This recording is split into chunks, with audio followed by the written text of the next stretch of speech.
नमस्कार बंधुरा আপনারা কেমন আছেন সকলে আশা করি আপনারা খুবই ভালো আছেন আমিও খুব ভালো আছি কারণ নতুন নতুন রেসিপি দেখাতে পারছি আপনারা আমার সাথে আছেন সঙ্গে আছেন সেইজন্য আমি আরো আনন্দ পাচ্ছি যে আমার রান্না আপনাদের এত পছন্দ হচ্ছে এত ভালো লাগছে এইভাবে যেন আমার সঙ্গে সাথে সব সময় থাকবেন আর আমাকে এত দূর এগিয়ে নিয়ে যাওয়ার জন্য আপনাদের অনেক অনেক ধন্যবাদ জানাচ্ছি তো আজকে বেশি কথা না বাড়িয়ে এবার আমি একটা নতুন রেসিপি নিয়ে আজকে এসেছি কারণ সামনেই তো পূজো এসে গেছে সেই বাঙালিদের যে সেরা উৎসব বড় উৎসব দুর্গা পুজো তো সেই জন্য তো নতুন নতুন রেসিপি তো কিছু তো করতে হবে 4-5 দিন যে ছুটি থাকছে বা পুজোটা থাকছে সেই জন্য কথা বেশি না বাড়িয়ে আমি সেই রেসিপিতে সরাসরি চলে যাচ্ছি আর তার মাঝে আমি টিপস আর ট্রিক্স কিছু আপনাদের সঙ্গে শেয়ারও করতে চাই চলুন তাহলে শুরু করা যাক কি রেসিপি নিয়ে এসেছি দেখুন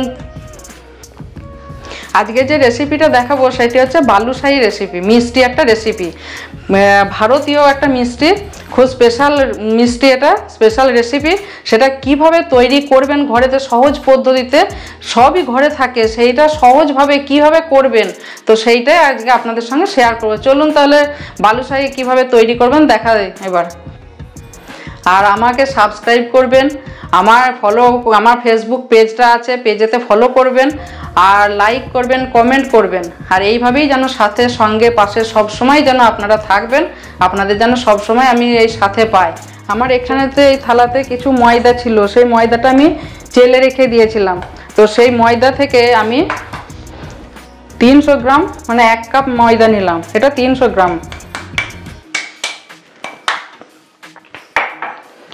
এবার এই ময়দাতে দেবো একটু বেকিং সোডা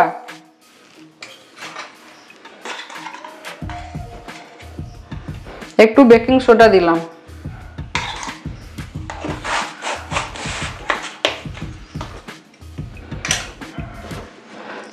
এরপর দেবো একটু গাওয়া ঘি দিলে টেস্টটা কিন্তু খুব ভালো হবে এরপর ঘিটা একটু বেশি করেই দেবো এখন এই 4 দিন পূজার 4 দিন একটু দড়া ঝাঁতি দিই না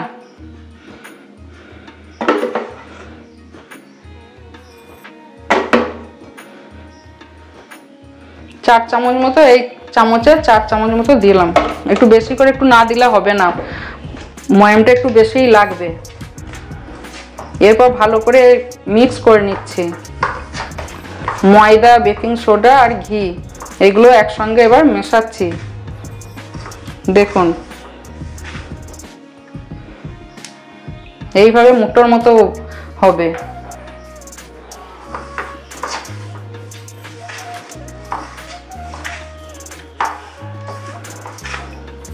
এই দেখুন এইভাবে মুঠোর মতো ধরা যাবে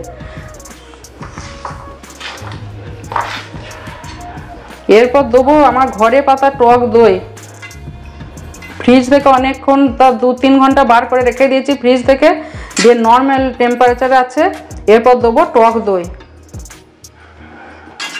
চামচ 2 চামচ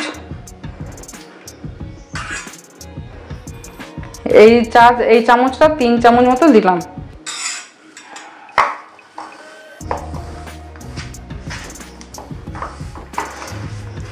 দেখুন বালুশাহী খুব সহজ পদ্ধতিতেই হবে আর খুব চটপটে রেসিপি আর খুব টেস্ট হয় আমার তো বাড়িতে সবাই খায় তো খেয়েও বলে খুব টেস্ট হয়েছে বা খুব সুন্দর হয়েছে দেখুন আপনাদের কেমন লাগে আপনাদের সঙ্গে সেই জন্যই আজকে শেয়ার করছি এটা কিন্তু আর জল লাগবে না যদি লাগে হয়তো 1 চামচ হয় চা চামচের 1 চামচ একটু দেবো আপনাদের সঙ্গে আরেকটা টিপস যেটা শেয়ার করব বলেছিলাম এই হচ্ছে একটা টাওয়েল নিলাম কারণ এই থালার যদি যে কোনো জিনিসে পাত্র নিলেন পাত্রটা যদি মেঝের সঙ্গে যদি ডাইরেক্ট যদি আপনি যদি কোনো ময়দা টয়দা কিছু মাখেন তাতে কি হবে থালার এই তলাটা কিন্তু ঘ্যাস খাবে ক্ষয়ে যাবে তাড়াতাড়ি সেই জন্য একটা কাপড়ের উপর থালাটা যদি রাখা হয় রেখে যদি মাখা হয় তাহলে কিন্তু থালাটা কিন্তু অনেক দিন অবধি টিকবে থালাটা কিন্তু ক্ষয়টাও কম হবে দেখুন এই যে মাখা হয়েছে নরমই হয়েছে দইটা দেওয়া আছে তো দইটার জন্য ঠিকই আছে মাখাটা তবে আমি এই ছোট এই চা চামচের একটুখানি জল দিচ্ছি অল্প পরিমাণে আর এটা বেশি থাসলে হবে না খুব আলগা করে মাখতে হবে দিয়ে এটা 30 মিনিট মতো একটু রেখে দিতে হবে ঢাকা দিয়ে।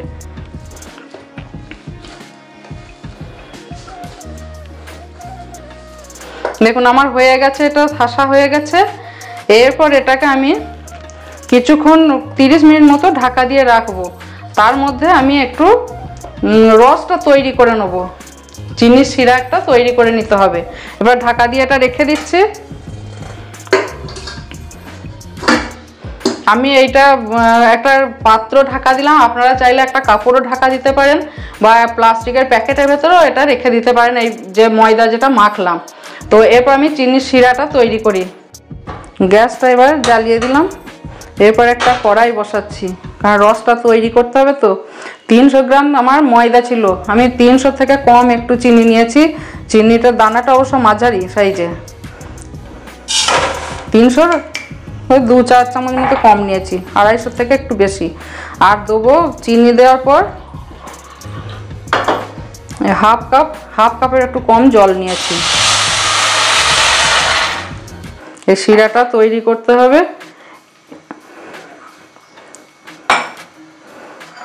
এরপর দুটো ছোট এলাচ আছে, সেই এলাচ দুটো একটু এই হামাল দিস্তাতে একটু ফাটিয়ে নিতে হবে। এই হামাল দিস্তাটাও একটা গল্প আছে জানেন তো। এই হামাল দিস্তাটাও কিন্তু আমার নিজের কেনা না, এটা কিন্তু বহু পূর্বপুরুষের হামাল দিস্তা, হামাল দিস্তে।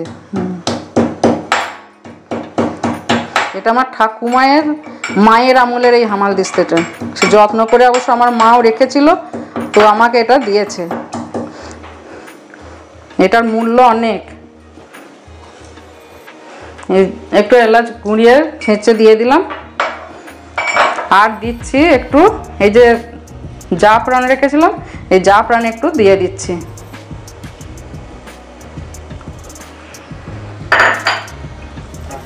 দেখুন এবার ফুটছে, চিনিটা গলছে, একটু নেড়ে চেড়ে দিই। একটু রসটা তো একটু তৈরি করতে হবে, বেশি গাঢ় হবে না রসটা, আবার বেশি পাতলাও হবে না।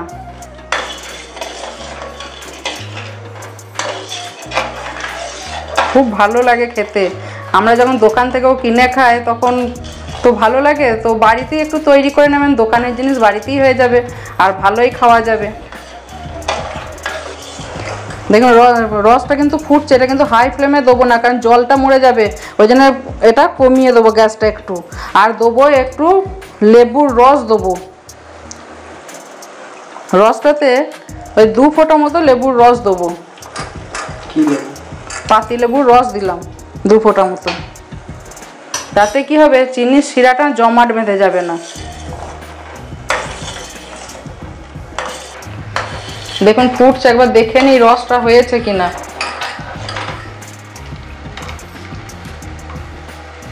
এখন একটু হবে রসটা, আর একটু হবে। এখন একটু হাই ফ্লেমেই দিলাম, রসটাও আমার রেডি হয়ে গেছে। এবার গ্যাসটা কমিয়ে দিয়ে এরপর রসটাকে নামাবো। চিনিও গলে গেছে, খুব গাঢ় হবে না, খুব একবারে যে পাতলাবে তাও না, মাঝামাঝি একটা করতে হবে। চিনির শিরাটা এইদিকে দেখুন, চিনির শিরাটা এখানে নামিয়ে রাখলাম, এটা তখন থাক। এদিকে ওভেনেতে কড়াই বসিয়ে দিলাম, এবার এতে তেল দেবো। দেখুন এই সাদা তেল ঢালছি। এবার সাদা তেলটা এইদিকে গরম হোক, এদিকে গরম করতে বসিয়ে দিলাম। এইদিকে এবার ঢাকাটা খুলে নিচ্ছি। খুলে এই দেখুন নরমও হয়ে আছে, ঠিকই আছে মাখা, আর বেশি থাসতে হবে না এটাই। এগুলো কিন্তু থাসবো না, চাকি বেলনাও লাগবে না। এই দেখুন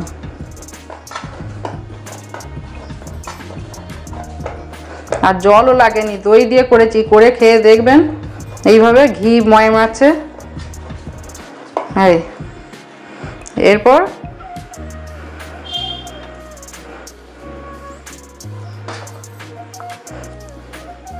বেশি বড় করলে হবে না, কারণ এটা তেলে করলেই আবার তো ফুলে যাবে, বেড়ে যাবে। একটু একটু বলের আকারে করে নিচ্ছি।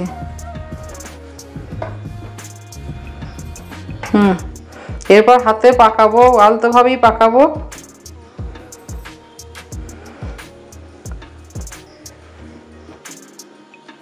এবার হাত আঙুলের সাহায্যে এটা একটু এইভাবে ডিপ করে দিলাম, বা এইদিকে ফাঁকাও করতে পারেন, এটাও করতে পারেন এইভাবে।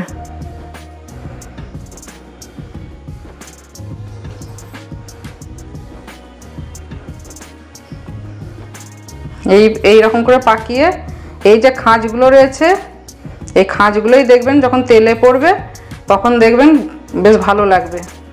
বালুশাহী তো এইভাবেই তো দোকানে তো করে, দোকানের জিনিসটাই বাড়িতে এসছে। এই দেখুন এখন তেল আমার গরম হয়ে গেছে, কিন্তু খুব এটা গরম করা যাবে না, আমার লো ফ্লেমেতেই কিন্তু আছে।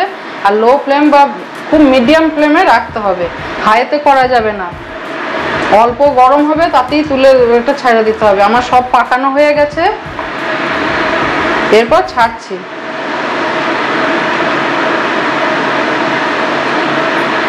একটু মিডিয়াম করে দিচ্ছি, বেশি হাইতে দিলে এটা কি হবে, ওপরটা পুড়ে যাবে আর ভেতর কাঁচা থাকবে।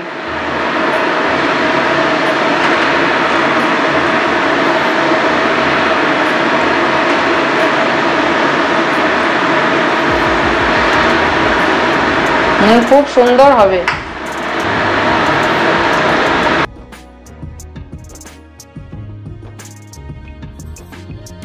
দেখুন একটা পিঠ হয়ে গেছে, এরপর উল্টে দিচ্ছি সবার একটা পিঠ, যাতে ভাজা ভাজা হয়ে যায়। খুব সুন্দর হচ্ছে কিন্তু। এইভাবেই কিন্তু বাড়িতে তৈরি করবেন। আর অতিথি সব আসবে পুজোর সময়, তো এই সময় পুজোর সময় এলে পরে সব দিতেও পারবেন, আর নিজেরাও খেতে পারবেন, রেখে রেখে খেতেও পারবেন, এটা থাকবেও অনেক দিন।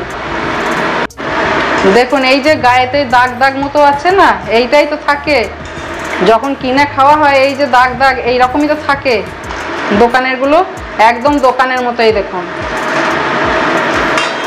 একদম পারফেক্ট হয়েছে। এই দেখুন দোকানে তো এইরকমই থাকে।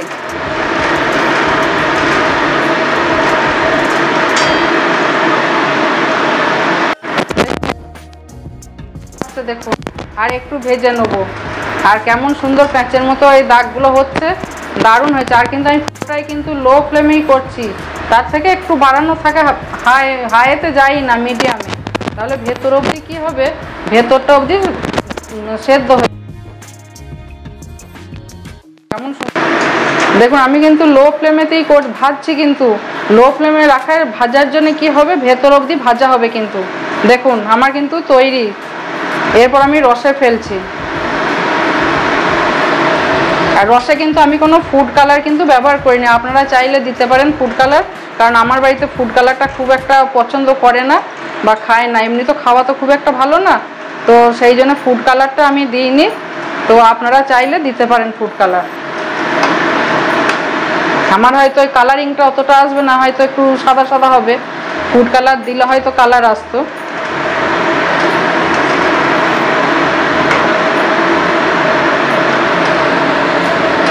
হবে আর রসটা হালকা গরম আছে, তো রসেতে ফেললে টেনে নেবে।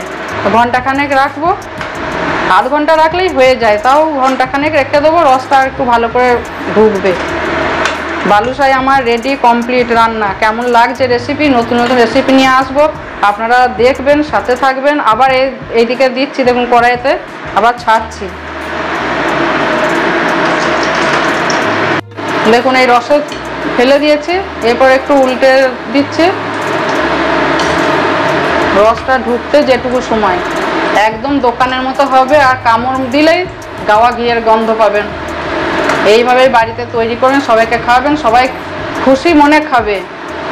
আর আপনিও পুজোর সময় আরও নতুন নতুন গিফট পাবেন, যে করবে করে দেবে সেও নতুন নতুন গিফট পাবে, তখন খুশি হবে। দেখুন এবার কেমন হয়েছে, আধ ঘন্টা পর ফিরে এলাম। এই দেখুন কেমন সুন্দর হয়েছে। এবার তুলি, একদম তো এরপর একটু ডেকোরেশন করে দিতে হবে। তো এই দেখুন কতক্ষণ লাগলো তৈরি করতে, অথচ ভালোভাবে খাওয়া যাবে বাড়িতে। এইভাবে একটু সাজিয়ে দিলে তো ভালোই লাগবে। দেখুন এইভাবে আমি সাজালাম, প্লেটে তুললাম। এরপর একটু কাজু আমি হামাল দিস্তাতেই একটু গুঁড়িয়ে রেখেছি, একটু ওপরেতে একটু ছড়িয়ে। আগে একটু পেস্তা গুঁড়িয়ে রেখেছিলাম হামাল দিস্তায়, পেস্তা একটু গুঁড়োটা দেবো করে। কেমন হয়েছে শুধু বলবেন। বাড়িতে এইভাবেই তৈরি করবেন, কিন্তু প্রথম থেকে শেষ অবধি ভিডিওটা দেখবেন, যেন স্কিপ করে যাবেন না, তাহলে কিন্তু বুঝতে পারবেন না। একটা থেকে একটা কি দিলাম না দিলাম সেটা তো বুঝতে পারবেন না। পুরো ভিডিওটাই দেখবেন। এরপর একটু কাজু গুঁড়ো করে রেখেছি, এর উপর থেকে একটু ছড়িয়ে দিচ্ছি।